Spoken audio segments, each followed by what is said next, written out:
大家好，我係潘主任。今日唔講大道理，講件語事俾大家聽下，等大家開心下。尋日我突然好恨食蛋糕，於是喺屋企揾咗好耐，終於俾我揾到沓擺咗幾年嘅餅卡。嗰陣我覺得自己好精明啊，仲好興奮咁攞埋去餅店。點知俾錢嗰陣，店員小姐好尷尬咁同我講：潘主任，呢張卡係另一間鋪頭㗎。哎呀，嗰一刻我真係想揾個窿鑽入去。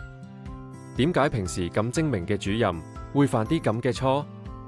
功課錦囊下集。其實呢個就係大腦行捷徑嘅後果。因為我當時個腦淨係諗住食蛋糕，大腦見到張卡嘅形狀，就自動覺得呢張就係正確嘅卡。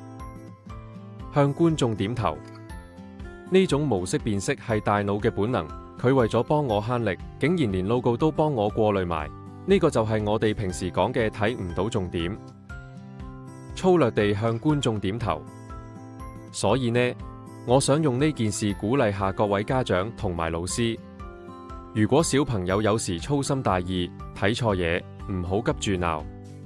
大腦有時真係會 short 咗㗎。操縱電腦桌面，連潘主任都會拎錯餅卡，何況係小朋友？最緊要係乜？最緊要係個蛋糕最後都係入咗我個肚。烏龍下啫，人生先至有趣嘛。